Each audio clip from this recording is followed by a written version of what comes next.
자, 이분이 바로 루이나이웨이 구단이세요. 일단 국적은 중국이고요. 국적은 중국이고. 여러분 이렇게 보신 적 있나요? 순대국님께서 나 미용실에서 봤다고요? 뻥치지 마요. 나 미용실 안 갔는데 최근에. 머리 스타일이 비슷하대 나랑. 음!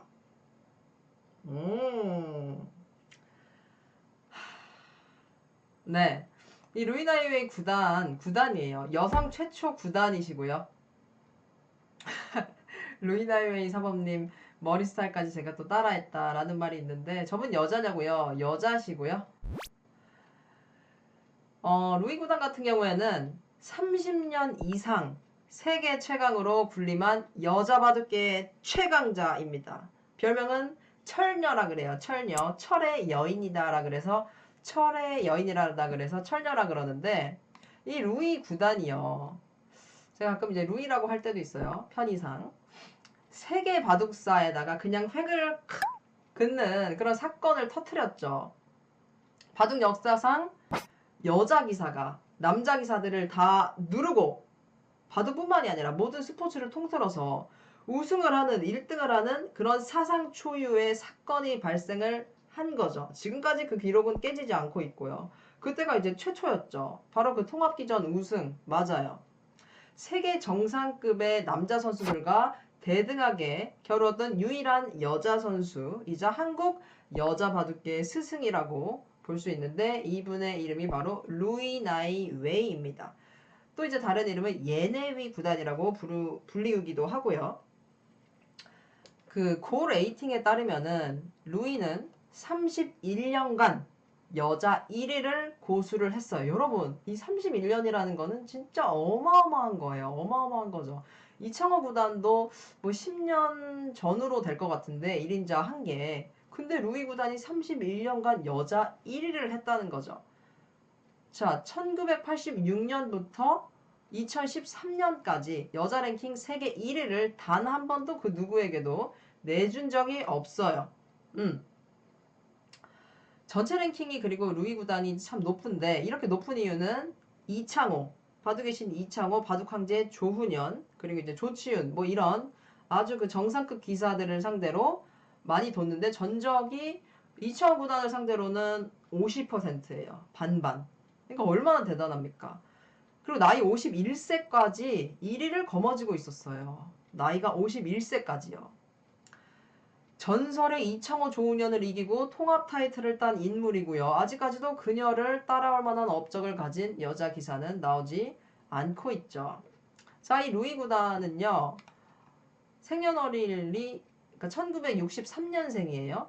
1963년에 태어나셨고 1973년이죠. 한 10살 때 아버지로부터 처음 바둑을 배우기 시작을 해요. 성격이 어땠냐면은 약간 그 내성적이었고 그리고 한 가지에만 이렇게 집중해서 파고드는 그런 성격이었어요. 약간 외골수적인 그런 게 있었고 그때 이제 어렸을 때 바둑 훈련반이랑 소년 체육학교 바둑판을 거쳐가지고 1978년 상하이시 대표팀에 입단을 하게 됩니다. 그리고 제1회 중1 슈퍼대항전을 기점으로 중국에서 일어난 바둑 붐에 맞춰서 이 루이는 전국대회에서 아주 돌풍을 일으키면서 바둑 강자로 우뚝 서게 됩니다. 그리고 프로기사가 된 거는 1985년이에요. 하지만 이렇게 순조롭게 좀 흘러가나 싶었는데 1987년 어느 날 산샤에서 중1 바둑 대회가 열렸어요. 이때 어떤 엄청난 불운한 그런 사건이 일어나게 되는데 이걸로 인해서 그녀의 인생이 발칵 뒤집어집니다. 루이가 이제 어떤 규율을 위반을 했다 그래서 중국에서 선수 생활이 힘들어져요. 그리고 그 당시에 또 이런 얘기도 있었죠. 당시에 중국 바둑계 최고였던 네웨이핑 구단이랑 루이가 바둑을 한번 뒀었는데 그때 루이가 이겼어요. 그 다음에 이제 나중에 네웨이핑한테 어떤 기자가 인터뷰를 했어요. 그랬더니 네웨이핑이 이렇게 말을 한 거죠. 내가 루이랑 두는데 좀 새로운 수를 시도를 하다 보니까 그게 좀 안 통해서 진 거다. 이런 식으로 어떻게 보면 이제 핑계 아닌 그런 얘기를 했었는데, 루이가 이렇게 말을 하죠. 어? 그 바둑에서 신수는 없었는데요. 라고 하니까 네웨이핑이 약간 개망신을 당해가지고, 그때 당시에 중국 바둑계에 상당히 큰 영향력을 끼쳤던 네웨이핑에게 밉보이게 됐다. 루이가 밉보이게 되어가지고, 뭐 어쨌든 이런 얘기들이 있었고, 그래서 루이가요, 중국에서 바둑을 못 두게 돼요. 어찌됐건 결과적으로 중국에서 바둑을 못 두게 돼요. 중국 기원 소속으로 입단을 했으나 중국 바둑계의 남녀 차별, 그리고 당시 바둑 1인자였던 네웨이핑과의 사이가 안 좋아서 결국 중국을 떠나게 됩니다. 이거 얼마나 비극적이에요. 중국을 떠나가지고 떠돌이 생활을 하게 돼요. 이거 진짜 트루 스토리예요. 트루 스토리. 루이는 바둑밖에 몰랐고 중국에서 태어나서 그 입단하고 그때까지 바둑만 뒀어요. 근데 어떻게 이런 사건에 휘말리게 돼가지고 바둑을 못 두고 그 중국까지 떠나버리게 된 거죠. 그래서 1990년에 일본으로 가게 돼요. 일본 유학길에 오르게 되는 거죠. 그녀가 매우 사랑했던 그 바둑을 둘 수 없다는 그 비극, 그 비통함을 안고서 일본으로 가게 됩니다. 자, 그리고 이 당시에 루이 구단이요, 국가대표 시절 중국에 있었던 그 국가대표 시절에 친하게 지냈던 장주주 프로기사라고 있어요. 여기 왼쪽에 보면은 사진에 왼쪽에 그 남자분이 장주주 프로기사 구단이에요, 현재. 이 장주주 구단의 인생도 참 파란만장한데, 예전에 그 천안문 사태 때 장주주 구단이 북경에서 이 피켓을 들고 반정부 시위 활동을 해요. 그래가지고 그 일로 인해서 이 장주주도 더 이상 중국 내에서 기사 활동을 하기가 힘들어졌어요. 그래서 미국으로 망명을 해요. 이분도 미국으로 망명을 하고, 근데 이제 루이가 일본에서 바둑 연수를 하고 있을 때 우리 장구단이 루이한테 전화로 사랑을 고백합니다. 음. 그래서 결국에는 이 두 사람이 사귀게 되죠. 사귀게 되고, so sweet, so sweet. 장주조와의 사랑이 루이에게는 어떻게 보면은 일본에서 그 얼마나 힘들겠어요. 유일한 버팀목이 될 수가 있었겠죠. 물론 장주조에게도 마찬가지였고. 결국에 이 두 사람은 1992년에 결혼을 하게 돼요. 결혼을 하게 되는데 일본에서 결혼식을 올리게 되죠. 장주주가 이제 일본으로 건너와가지고 루이랑 결혼을 하게 되는데, 그 당시에 얼마나 그 힘들고 되게 가난했어요. 그래가지고 결혼식도 찬물 한 그릇을 올려놓고 결혼식을 올렸다 그래요. 둘이 상당히 많이 의지가 되었겠죠. 고국을 떠나가지고 이렇게 떠돌이 생활을 하면서 사랑에 빠지고, 그리고 이제 결혼까지 하면서 서로에게 그 얼마나 의지가 됐겠어요. 그쵸? 그리고 이제 장주주가 일본으로 와서 결혼식 올리고 93년부터 같이 일본에서 함께 생활을 하게 돼요. 그리고 나서 미국 1996년에 미국 샌프란시스코로 이주를 같이 하게 되는데요. 샌프란시스코에서 이 두 사람이 바둑을 보급을 하게 돼요. 근데 이제 아직 저변층이 없는 미국에서의 상황은 상당히 열악했는데, 그리고 또 가난에 시달리기도 했죠. 이 두 사람은 상당히 경제적으로 좀 궁핍했고요. 하지만 그것을 극복하고 결국에는 이제 바둑 인구를 상당히 많이 늘렸고, 나중에는 좀 이렇게 잘 돼가지고 개인 돈으로 주주배 바둑 대회를 열기도 했어요. 주주배. 왜냐? 이 장구단의 이름이 장주주니까 그 이름을 따와가지고 주주배 대회를 열기도 했어요. 하지만 이제 프로기사잖아요. 프로기사면은 그 바둑대회에 참가해가지고 그 승부를 하고 바둑을 두고 싶은 그 열망, 그거는 정말 대단하거든요. 그게 다랬죠, 그게. 하지만 지금 뭐 미국에 있고 중국에 들어갈 수도 없고 미래는 불투명하고 바둑을 둘 수는 없고, 그러니까 지금 뭐 떠돌이 생활을 결국에는 계속해서 하고 있는데, 나중에는 미국에서 그 올인, 여러분 드라마 올인 보셨어요? 거기에 이제 주인공인 차수건 프로기사의 도움으로 미국에서 이제 영주권도 받았다 그래요. 이 두 분이 이렇게 떠돌이 생활을 하고 있다가 정말 황금 같은 소식이 이 두 부부에게도 전해 오는데, 이 소식은 뭐냐면은 한국기원 측에서 이 두 부부를 좀 배려를 해서 1999년에 객원기사로 활동할 수 있게끔 만들어줘요. 그건 이제 한국에 와가지고 시합을 나가면서 활동을 할 수 있다 라는 거고, 2001년에는요 정식 기사로 인정을 해줍니다. 한국기원이 인정을 해줘요. 그래가지고 10여 년을 해외를 떠돌면서 어떻게 보면 이제 바둑 집시라는 별명까지 얻으면서 이렇게 좀 힘들게 살았잖아요.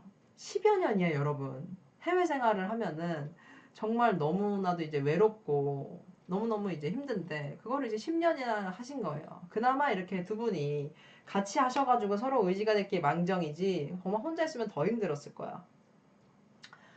그래가지고 원 없이 드디어 한국에서 바둑을 둘 수 있게끔 된 거죠. 그러니까 얼마나 기뻤겠어요. 저라도 정말 너무 기뻤겠다. 그리고 이제 이 두 사람은 금실이 정말 좋기로 소문이 정말 자자합니다. 진짜로. 프로 바둑기사 커플인 거죠.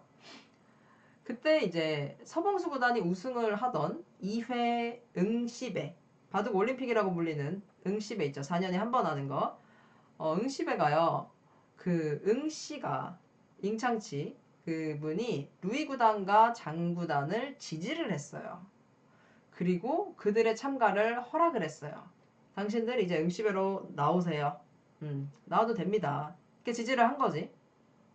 근데 중국 바둑협회랑 이 부부랑 관계가 안 좋잖아요. 어쨌든 중국에서 이렇게 나가라 그래서 나간 거잖아. 그래서 중국 바둑협회가 무슨 얘기냐, 지금 저 두 사람을 응시배에다가 시합을 내보내게 하면은 우리는 보이콧을 선언할 거다. 그래서 결국에는 제2회 응시 대회는요 중국 기사들이 참가하지 않은 채 치러졌다 그래요. 보이콧을 해버려가지고 중국에서 아예 안 나왔대요. 저 두 사람이 나온다 그래서. 1990년에 전후로 후지스배와 응시배가 연달아 열렸는데 루이가 미국 대표로 참가를 해서 그녀 특유의 완력을 보여주면서 센세이션을 일으킵니다. 또 이 두 사람의 개건기사 활동에 대해서 사실은 이 한국 전에 일본을 들어가고 싶었는데 일본에서는 약간은 소극적인 태도를 보였죠. 그 일본의 그 여자 기사들이 반대를 했다 그래요. 아무래도 루이 구단이 여자 기사 중에서는 세계 정상이고 또 오면은 그 타이틀도 다 독식을 할 거고 여러 가지로 많이 좀 빼앗기는 게 많을 거 아니에요. 그래가지고 좀 아닌 것 같다. 그래서 이렇게 노를 했는데 한국에서는 어떤 식으로 생각을 했냐면 오시라 그랬어요. 물론 루이 구단이 오셔가지고 타이틀 계속 가져갔죠. 계속해서 조혜영 구단이 그때 열 몇 번을 결승에서 루이 구단을 만나가지고 졌는데 무튼 이렇게 다 뺏겼지만은 그래도 한국의 여자 기사들은 넘어야 할 산이 있었기 때문에 루이 구단을 보고 상당히 바둑 공부를 매진을 하면서 저분을 정말 꺾어야 되겠다 이런 생각을 하면서 다 같이 성장을 할 수 있었던 거죠. 성장통을 겪었지만은 그래서 이제 받아준 거예요. 루이 구단을 오시라고. 그래서 이제 두 사람의 한국 활동이 시작을 하게 되는데 이게 이제 조혜영 구단과 루이 구단 정말 많은 여자 기전의 결승전에서 이 두 사람이 만났어요. 왼쪽이 루이 구단이고요. 오른쪽이 조혜연 구단이죠. 한국으로서는 상대적으로 약한 어떻게 보면은 여류 바둑계에서 세계 최강이라고 할 수 있는 이 루이 구단이 오게 됨에 따라서 우리 한국 바둑, 여자 바둑의 수준이 크게 도약할 기회를 어떻게 보면 잡았다고 볼 수가 있죠. 또 실제로도 지금 결과적으로 봤을 때 상당히 많이 성장을 했고요. 한국의 여자 바둑이 세계를 제패한 것, 어떻게 보면 루이 구단의 스파링이 상당히 컸다고 볼 수가 있어요. 중국의 이 천하무적 여자 기사인 루이가 일본 진출에 실패한 이유는 뭐 일본 여자 기사들의 반대 때문이었고, 반면 우리나라 그 기사들은 받아들였었죠. 1999년 루이 구단을 열렬히 환영을 합니다. 자, 그리고 항상 루이 구단한테 뭐 이런 질문 많잖아요. 평소에 여자들이 왜 남자들보다 바둑이 약할까요? 이런 질문 많잖아요. 이 질문을 바로 무색하게 만든 사람이 루이죠. 국내 타이틀 중에요. 최고의 타이틀이 있어요. 뭐죠? 국수전. 이 국수전이라는 타이틀이 있는데 이 국수전을 따면은 그 뒤에 국수라는 칭호가 붙어요. 이창호 구단, 뭐 이국수, 조은영 구단, 조국수 이런 식으로 붙는데 정말 뭐 모든 프로 기사들이 국수전을 꼭 따고 싶어하는 그런 타이틀인데 이 지금 루이 구단이랑 이창호 구단이랑 국수전 도전자 결정전에서 만난 거예요. 최강 이창호를 만났죠. 이때도 이창호 구단 되게 잘 나갔었는데 이창호 구단을 눌러버려요. 여기서. 그리고 이창호 구단을 누르고 결승에 진출해버리는 거죠. 이 루이 구단이. 루이가 한국에 머무르는 동안 이창호 구단과 10번을 두게 되는데 5승 5패로 50%의 엄청난 승률을 거두게 되고요. 사람들이 진짜 깜놀했죠. 깜놀. 저도 예전에 어렸을 때 공부하던 시절에 루이 구단이 막 혜성같이 등장하는 거예요. 그래서 완전 충격적으로 이제 보면서 뭐 이렇게 키보드 보고 되게 재밌게 봤던 기억이 있는데 어쨌든 결승전 상대는 바둑황제 조훈현이었습니다. 조훈현은요 국수위를 5연패 중이던 이 제자 이창호에게 이 국수전 바로 전기 때 이기고 타이틀을 따요. 타이틀을 따고 이제 1차 방어에 나서게 되는 거죠. 국수전에서만 조훈현 구단이 통산 10기 연패를 포함해서 15번이나 우승을 하고 있었고요. 루이 같은 경우에는 그 당시에 여자기전 달랑 딱 하나의 타이틀만 우승을 한 상태였으니까 객관적으로 봐서는 루이가 이제 상대가 안 되는 거죠. 사람들이 봤을 때도 무조건 이제 조훈현이 타이틀을 가져가지 않냐 이렇게 생각을 했죠. 아무도 예상을 못했을 거예요. 루이 같은 경우에는 살아있는 기성 오청원 구단이라고 있는데 그분의 제자입니다. 그분의 제자예요. 조훈현 또한 마찬가지였는데 어떻게 보면 이제 동문이라고 볼 수도 있겠죠. 그래서 이 엄청난 승부가 펼쳐지는데요. 이때 루이 구단 그리고 조훈현 구단 도전기는 3번기입니다. 3번기. 3판 중에 2판을 먼저 이기는 자가 타이틀을 가져가는 거죠. 1국은요. 조훈현 구단이 가볍게 흙으로 불계승을 거둬버려요. 이때만 하더라도 뭐 사람들은 뭐 이제 뭐 끝났네. 루이 뭐 반짝 하더니 이제 뭐 끝나는구나 이렇게 했는데 하지만 이 루이가 황소 같은 힘으로 조훈현 구단을 밀어붙여서 결국 2국을 가져가게 되죠. 루이 구단의 그 기품 같은 경우에는요. 전투를 상당히 즐기고요. 정말 힘이 정말 세요. 그래가지고 별명도 이제 철녀잖아요. 철녀. 철의 여인이잖아요. 루이 자신이 이제 말하기를 나는 술기에 어느 정도 자신이 있다. 물러서서 이제 집을 지으면서 이렇게 평화롭게 가는 것보다는 싸우는 쪽으로 내 발상이 웬만하면 이루어지는 것 같다. 근데 이유를 물어봤더니 섬세하게 바둑을 두면은 뭐 이창호 같은 기사나 다른 젊은 기사들 있잖아요. 계산력이 상당히 밝은 기사들. 그런 기사들이랑 싸웠을 때 별로 승산이 없을 것 같으니까 나는 전투력, 힘으로 승부를 하는 게 좀 더 승산이 있을 것 같다고 생각을 해서 어떻게 보면 나름의 이제 전략인 거죠. 그렇다고 이제 말을 했고 2국이 끝나고요. 2국이 끝나고 조은현이 말하기를 루이의 힘 그리고 전투력은 장난이 아니라면서 고개를 절레절레 흔들었어요. 그래서 2국은 루이가 이기고요. 스코어는 1대1이 되죠. 조은현이 첫 판을 이기고 루이가 두 번째 판을 이기고 스코어는 1대1이 됐어요. 그리고 최종국이에요. 어떻게 됐을까요? 루이가 흙을 잡았고요. 포석은 이렇게 흘러가요. 23수, 23수까지 똑같은 포석을 구사를 하면서 신경전을 펼치는 거죠. 그러니까 그 전에 대국을 했던 거랑 포석이 똑같아요. 그거는 무슨 뜻이냐면 나는 자신이 있다는 거예요. 두 선수다. 나는 이 포석으로 내가 좀 연구 좀 했고 자신이 있다는 거죠. 초반부터 서로 자신감에 차 올라가지고 치열한 전투의 양상으로 바둑이 흘러갑니다. 하지만 또 루이가 한번 강펀치로 공격을 해버려요. 그랬더니 조훈현이 약간 비틀거리죠. 잠깐 비틀거리는 틈을 타서 더욱 거세게 몰아붙이고 결국에 조훈현의 대마가 몰려요. 대마가 가까스로 살아나기는 했는데 거기서 이미 공격을 너무 많이 당해버려가지고 손해를 너무 많이 본 거죠. 그래서 대세는 루이에게 기울게 됩니다. 결국 루이가 최종극을 이기게 됩니다. 이기면서 최초의 여자 국수가 탄생을 하게 되는데 이 우승이 얼마나 역사적이고 폭발적인 거였냐면 그 당시에 김대중 대통령 영부인 이희호 여사라고 있었어요. 그 여사님께서 루이에게 우승 축전보를 보냈었고요. 9시 뉴스에도 나왔었어요. 사진을 보시면은 MBC 9시 뉴스에 여자 국수 탄생했다 나왔고요. 그리고 소문에 의하면은 어떤 남성 우월주의에 사로잡혀 있던 어떤 그 사람이 조훈현에게 가위를 보냈다라는 소문도 있고요.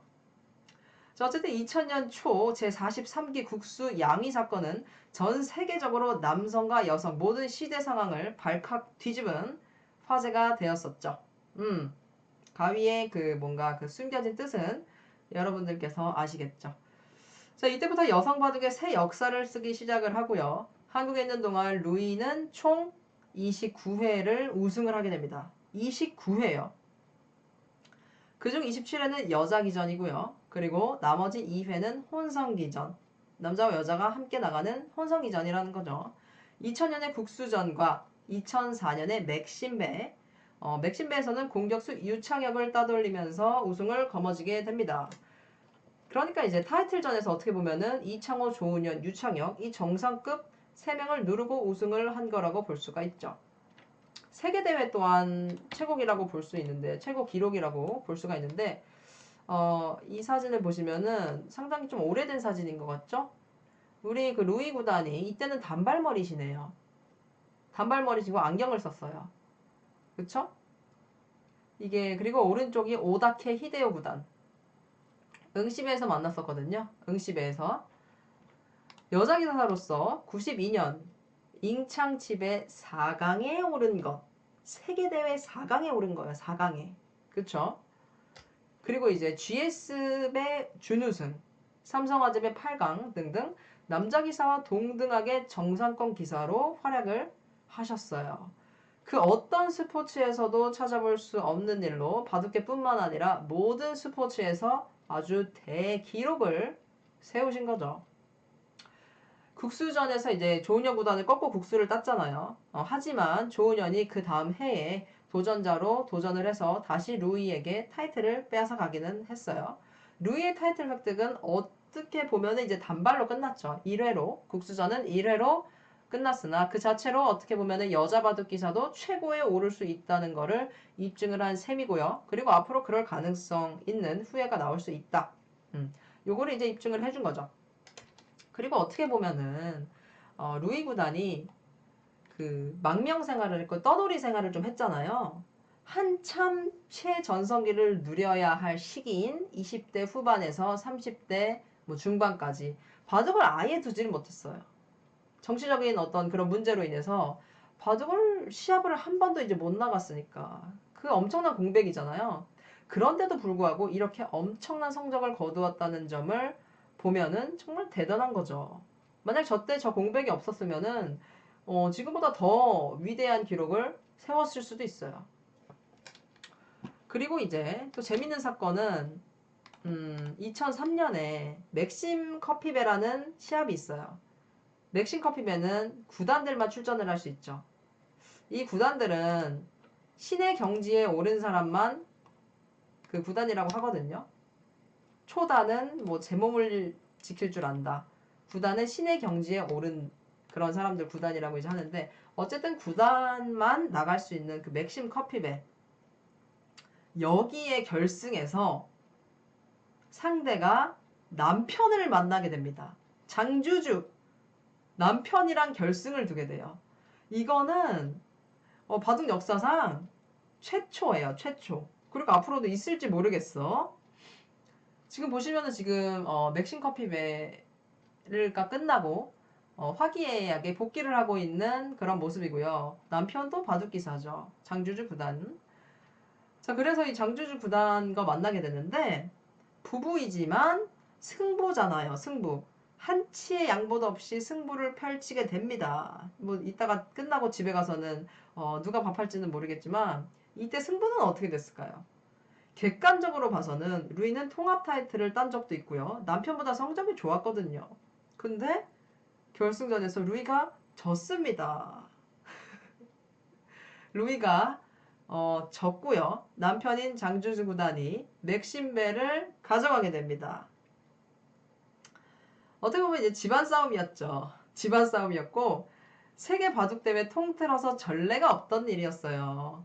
그리고 그 다음 해에 이제 루이 구단이 남편에게 타이틀을 내주고 또 결승에 진출하게 돼요. 그 다음 해에 바로 맥심 커피배 결승에 진출을 하게 되는데 그때 상대는 유창혁 구단이었어요. 그리고 유창혁 구단을 이겨버려요. 남편한테는 졌는데 유창혁 구단한테는 이겨버려가지고 맥심 커피배를 따내게 되죠. 이 남편 장주주 구단도 사실 루이 구단에게 있어서 정말 없어서는 안 될 사람인데 남편 장주주가 루이가 한국에서 29회를 우승을 했잖아요. 정말 많은 대회가 있었고 시합이 많았을 텐데 든든한 조력자 역할을 했죠. 매니저이자 뭐 스파링 파트너이자 장주주의 상당히 외조의 역할이 상당히 컸다라는 거고 이 루이 구단이 전성기 시절의 특징이 하나 있어요. 이 특징이 뭐냐면 루이 구단은 강한 자에게는 강해요. 근데 또 약한 자에게는 약한 경우가 있어요. 그게 무슨 말이냐면 전성기 때 이창호 조은현을 물리쳤잖아요. 근데 세계대회 예선 같은 데 나가면은 듣보잡에게 져가지고 광속 탈락이라 그러죠. 광탈을 빈번히 하기도 했다는 거죠. 세계대회 예선에서 어디서 뭐 들어보지도 못한 듣보잡한테 갑자기 지져가지고 뭐 광탈을 하는 그런 사건도 이제 빈번히 있었다라는 거죠. 루이 구단은 별명이 하나 있었거든요. 원래 기자들이 루이 구단을 어떻게 불렀냐면은 마녀라고 불렀어요. 마녀. 근데 루이 구단이 그거 너무 싫어요. 마녀 너무 싫어요. 그래가지고 철녀로 바꿔준 거예요. 그래서 철녀가 된 거예요. 철의 여인. 그래서 루이 구단의 별명은 철의 여인이고요. 자, 우리 루이 구단. 루이 구단이 중국에 지금 뭐 물어보셨죠? 지금 중국 가셨냐고 물어보셨는데 루이 구단은 2011년 중국 우한이라는 곳이 있어요. 거기서 열린 제2회 지력운동회에서 고향 상하이 팀의 대표 선수로 출전을 하게 되는데 거기서 단체전을 우승을 하게 돼요. 개인전 준우승의 활약을 했고요. 이때 중국에서의 기사 활동을 제의를 받게 됩니다. 그리고 루이 구단이 숙고 끝에 귀환을 결정했다고 해요. 그래서 현재 루이 구단은 중국으로 다시 돌아가셔가지고 활동을 하고 있고요. 루이 구단은 한국 기원과 한국 기사, 한국 바둑 팬들에게 진심으로 감사를 드린다면서 한국에서의 12년 동안의 그 생활을 결코 잊지 못할 것이라고 고마움을 전했어요. 또한 고향으로 돌아갈 수 있게 배려해준 중국 기원에도 감사의 말을 잊지 않았고요. 한국에 대한 고마움을 갚기 위해서 기회가 되는 대로 한중 양국의 바둑 교류에 공헌을 하고 싶다라는 뜻도 피력을 했고요. 자, 한국에서 활동을 뭐 한 12년, 13년 정도 하셨는데 2012년 드디어 중국으로 귀환을 하게 되고요. 상해팀에 소속돼서 중국 국가대표로 활동을 하고 지금 현재는 위징, 뭐 왕천싱 같은 여자 강자들과 같이 아직까지도 공부를 하고 있다고 합니다. 한국 여자 기사들의 실력을 상당히 많이 업그레이드 해준 1등 공신이면서 어떻게 보면 한 시대의 상징이라고 볼 수가 있죠. 루이 구단이 몸보다 정신이 강한 여자라고 하거든요. 바둑에 집중하고 있는 루이 구단이 몸무게가 공개가 됐어요. 몇 킬로 나가실까요? 여러분, 루이 구단 몇 킬로 나가실까요? 몸보다 정신이 강한 여자라 그랬잖아. 뭐 50kg도 안 되는 체구에서 어떻게 저런 저력이 나올까? 뭐 40kg, 52kg 나오고 있는데 그 남편 장주주 구단이 공개를 하셨습니다. 루이 구단이 공개한 게 아니라 남편 장주주 구단이 공개를 해요. 기자분한테 48이에요. 48. 네, 48이라고 귀뜸을 하면서 근데 자기는 2배라고 자기는 2배라고 한 90 정도 되시는 거죠. 장주주 구단이. 장주주 구단이 되게 키가 엄청 크고 실제로 보면은 약간 좀 곰 같으세요. 덩치도 되게 엄청 크시거든요. 좋으시고. 그래가지고 이제 자기는 2배라고. 근데 진짜 2배 나가실 것 같아. 루이 구단의 성격은 어떨까요? 성격 같은 경우에는 바둑판에서는 진짜 싸움 좋아하시거든요. 정말 전투형이세요. 근데 성격은 진짜로 온화하시고 정말로 귀여우시고 한국말 하실 때 그리고 되게 뭔가 순하시고 그래요. 검토실에서 그러니까 한국기원에 가면은 검토실에서 반상을 향하는 그녀의 눈빛은 물론 승부욕이랑 집념이 항상 가득한데 루이 구단이 뭐 이런 말을 했죠. 대국을 치른 후에는 정말 밥도 못 먹고 잠도 못 잔다.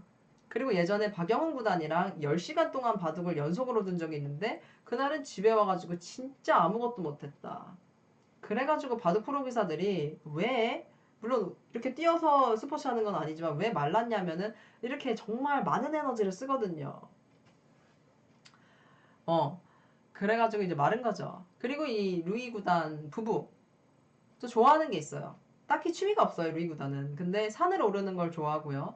도봉산이랑 수락산을 4시간에서 5시간 정도 가끔 오르는데 이게 물론 건강에 좋아서 하는 것도 있지만 도전하는 자세를 잃지 않으려고 스스로를 매질하는 거라고. 루이 구단의 승부욕은 뭐 소문이 나 있죠. 바둑을 좋아하는 사람일 뿐이라고 말을 하지만 그러니까 루이 구단이 말하기 저는 뭐 승부는 뭐 그냥 바둑을 좋아하는 사람일 뿐이죠. 이렇게 말을 하고 대국장에 들어가는 순간 표정이 비장하게 바뀌죠. 이거에 대해서 물어봤더니 아니 뭐 바둑 두면서 웃을 수는 없지 않냐고 이렇게 말씀을 하시고 바둑을 둘 수 있어서 너무 행복하시대요. 항상 말씀하시는 거. 나는 바둑을 둘 수 있어서 진짜 너무 행복하다. 좋아하는 일을 최선을 다해서 하기 때문에 어떻게 보면 내 건강을 해치지도 않는 것 같다. 이거는 진짜 맞는 말이에요. 여러분. 하기 싫은 일을 할 때 정말 스트레스를 많이 받잖아요. 그렇지 않아요, 여러분? 근데 이제 루이 구단은 제일 좋아하는 게 바둑. 또 바둑 또 바둑인데 바둑을 둘 수 있어서 행복하고 거기서 이제 열정까지 보여서 최선을 다해서 할 수 있기 때문에 얼마나 최고의 삶이잖아요. 그쵸? 그리고 루이 구단은 뭐 자전거를 또 그렇게 좋아하세요. 자전거 타는 거를. 예전에 중국 국가대표였었던 14년 전에 어떤 한 휴양지에서 북경까지 600km였는데 그 600km를 자전거를 타고 달렸대요. 600km를. 그래서 뭐 자전거도 좋아하시고 루이 구단의 소원은 죽을 때까지 건강하게 바둑을 두는 거라고 합니다. 그리고 이 루이 구단 같은 경우에 한국말을 굉장히 잘해요. 젊은 기사들이랑 되게 적극적으로 어울리고 바둑 공부를 한 탓에 일상적인 웬만한 표현은 진짜 다 할 수 있고 진짜 잘하세요. 그리고 얼마나 잘했냐면 이제 인터넷 바둑 사이트에서 해설까지 의뢰를 받았고요. 한국 프로 기사들도 다들 루이 구단 되게 좋아했어요. 루이 아줌마라는 애칭으로 부르면은 되게 또 좋아하셨고. 이 사진 보시면은 그때 이제 루이 구단이 집에 초대하셔가지고 저희를 초대하셨어요. 이 사진 자세히 보면 저도 이제 있는데 여자 후배 기사들을 초대해가지고 이제 밥도 해주시고 그때 이제 그때 뭐 우승하셨나? 그래가지고 뭐 한턱 쏘셨나? 제 기억으로는 뭐 그런데 이게 2007년이에요. 2007년이고요. 저는 저기 가운데에 안경을 쓰고 있네요. 제가 그때까지만 하더라도 라섹을 안 했기 때문에 안경을 쓰고 다녔었죠. 2007년이니까 뭐 9년 전이네요. 진짜 애기였을 때네. 애기였을 때. 제가 거의 19살, 20살 때네요. 고시생이냐? 아니고요. 저 때만 보더라도 진짜 다들 풋풋하네요. 풋풋해요.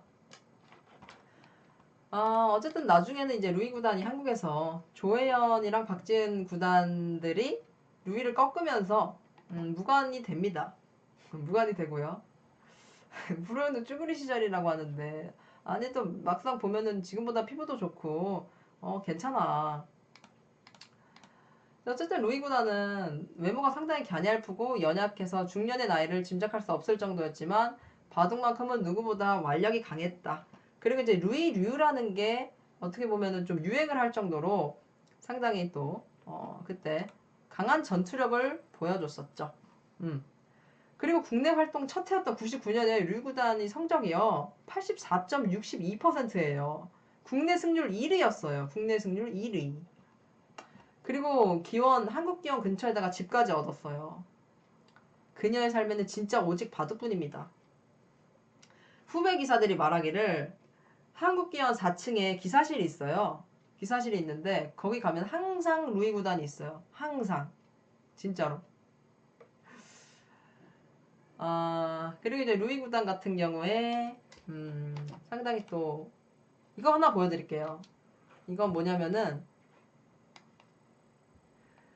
여자 바둑 리그 있잖아요, 여러분. 여자 바둑 리그, 인기가 상당히 좋은 여자 바둑 리그에서 이기면은 승리 세레머니가 있어요. 승리 세레머니가 또 렉 걸렸어? 승리 세레머니를 또 제가 보여드릴게요. 자, 여러분. 제가 승리 세레머니를 보여드려야 되는데 이 망할 놈의 컴퓨터가 렉이 걸렸네요. 잠시만요. 이제 될 거예요, 여러분. 거기 계세요. 야! 이게 꼭 하루에 한 번은 이게 걸린다니까. 저 보이죠? 그거 좀 NG네요, NG. NG입니다.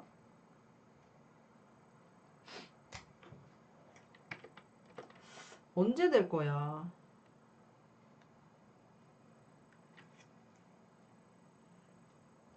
안 되네. 승리 세레머니 보여드려야 되는데 지금 여기서 됐다 됐다. 됐다. 컴퓨터 바꾸라고요? 채팅창 좀 멈춰 있었어?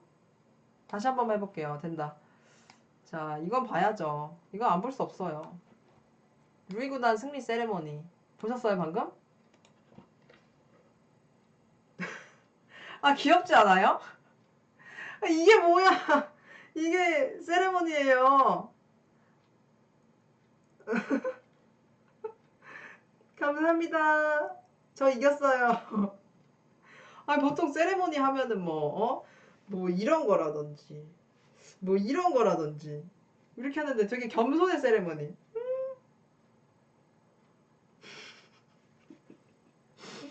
귀엽죠? 완전 귀여우셔. 정말 귀여워요. 세레머니요? 나는 뭐 이겨야 만들지. 이기지도 않았는데 뭐 만들어요. 바둑리그 세레머니였고요. 어쨌든 루이 구단은 정말 제가 이번에 그 루이 구단에 대해서 루이 구단의 삶에 대해서 이제 조사를 하면서 이 그 순수한 열정에 정말 감동을 많이 받은 것 같고요. 그러니까 사람은 자기가 진짜 좋아하고 즐길 수 있는 일을 해야 돼요. 그리고 그런 거를 할 때 가장 행복한 거죠. 루이 구단이 나중에 이런 말을 합니다. 바둑을 둘 수 있는 곳이 바로 나의 집이라고. 루이 구단이 이제 거의 10년 가까이 바둑 시합도 못 나가고 타지에서 떠돌이 생활을 했기 때문에 그 행복감이 더 클 것 같아요. 자, 오늘의 인물탐구 루이표는 여기까지 하도록 하겠습니다.